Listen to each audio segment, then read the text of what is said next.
Hello. അപ്പോൾ first video ആണ്, first time voice over കൊടുക്കുകയാണ്. ഇതിങ്ങനെയാണോ കൊടുക്കേണ്ടതെന്ന് എനിക്കറിയില്ല, അറിയാവുന്ന പോലെയൊക്കെ നമ്മൾ ചെയ്യണം. സോ സമയം നോക്കിക്കഴിഞ്ഞാൽ രാവിലെ 2:59. എണീറ്റ് വന്ന ഉടനെ ശരി ഇന്ന് വ്ളോഗ് എടുക്കാം, ഫസ്റ്റ് വ്ളോഗ് എടുക്കാനുള്ള രീതിയിൽ അങ്ങനെ നോക്കിക്കൊണ്ടിരിക്കുകയാണ്. ഇന്നൊരു വർക്കുണ്ട്, ഒരു ബ്രൈഡ്സ് മെയ്ഡാണ്. സോ അതിന് പോകാൻ വേണ്ടിയിട്ട് എല്ലാം ഇന്നലെ സെറ്റ് ചെയ്ത് വെച്ചിട്ടുണ്ടായിരുന്നു. വാനിറ്റി, റിംഗ് ലൈറ്റ് പുതിയതാണ്, അതിൻ്റെ ഷോ ഓഫാണ്. പിന്നെ വാനിറ്റി എല്ലാം സെറ്റ് ചെയ്ത് മേക്കപ്പൊക്കെ ചെയ്ത് വന്ന് ക്യാമറ എവിടെ ഇരിക്കുന്നതെന്ന് അറിയില്ല, ലൈക്ക് ക്യാമറയുടെ പൊസിഷൻ അറിയാണ്ട് നോക്കിക്കൊണ്ട് നിൽക്കണതാണ്. അപ്പോൾ ഇന്ന് നമുക്ക് കൂടെ എന്നെ കൊണ്ടിടാൻ വന്നത് എൻ്റെ അച്ഛനും അമ്മയാണ്. സോ നമുക്ക് വേറെ അസിസ്റ്റൻസ് ഒന്നും ഇപ്പം ഇല്ല. സോ എൻ്റെ അസിസ്റ്റൻ്റായിട്ട് എൻ്റെ കൂടെ വന്നത് എൻ്റെ അമ്മയാണ്, ആ കൂട്ടി കിടങ്ങുന്ന പട്ടി. അങ്ങനെ നമ്മൾ പോവുകയാണ്.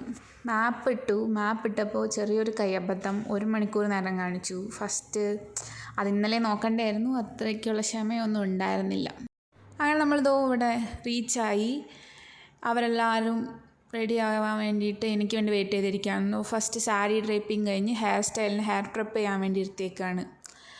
അതായത് നമ്മളൊരു വീട്ടിൽ പോയി കഴിഞ്ഞപ്പോൾ ആ വീട്ടിൽ നമ്മുടെ വാനിറ്റി വെച്ചിട്ടാണ് ഈ കാണുന്നത്. അവിടെ ഫുൾ അങ്ങനെ കച്ചറയായിട്ടിരിക്കുകയായിരുന്നു. സോ ഫസ്റ്റ് തന്നെ ഒരു ഫ്ലവർ ബൺ, സിമ്പിളായിട്ട് ഈസി ആയിട്ടൊരു ഫ്ലവർ ബൺ ചെയ്തു. ആൾക്ക് ഇഷ്ടപ്പെട്ടു. അത് കഴിഞ്ഞിട്ട് പിന്നെ അനിയത്തിൻ്റെ ഹെയർ ചെയ്യാനുണ്ടായിരുന്നു. സോ അത് വന്നിട്ട് നമ്മൾ പ്രപ്പൊന്നും ചെയ്തില്ല, അവരുടെ ഹെയറിലേ അങ്ങനെ ചെയ്തു. ഇപ്പം നിങ്ങൾ വിചാരിക്കുന്നുണ്ടാവും എന്തുകൊണ്ടാണ് ഞാൻ ഈ റിംഗ് ലൈറ്റ് ഇങ്ങനെ വെച്ചേക്കണേന്ന്.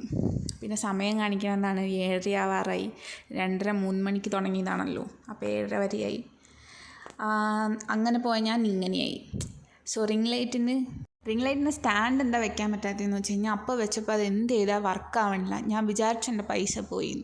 പിന്നെ വർക്കെല്ലാം കഴിഞ്ഞ് ചായയൊക്കെ കുടിച്ച് അവർ പോകാൻ റെഡിയാവുമായിരുന്നു. സോ അസിസ്റ്റൻ്റ് ഉണ്ടെങ്കിൽ നമ്മുടെ അമ്മയാണല്ലോ, നമുക്ക് പെട്ടി തൂക്കാൻ വിടാൻ പറ്റില്ലല്ലോ, നല്ല വെയിറ്റ് ഉണ്ടായിരുന്നു. സോ ഞാനും അമ്മയും എല്ലാം പാക്ക് ചെയ്ത് ടാറ്റ ബൈ ബൈ പറഞ്ഞ് ക്യാബിന് വേണ്ടി വെയിറ്റ് ചെയ്ത് ക്യാബ് വന്ന് അങ്ങനെ തിരിച്ച് നമ്മൾ വീട്ടിലെത്തിയതിൻ്റെ ഏറ്റവും വലിയ ഡൗട്ട് ഇതായിരുന്നു, എങ്ങനെ ആ റിംഗ് ലൈറ്റ് ഫിക്സ് ചെയ്യും, ഇനി ഞാൻ മേടിച്ചതിലാണോ തെറ്റെന്ന്.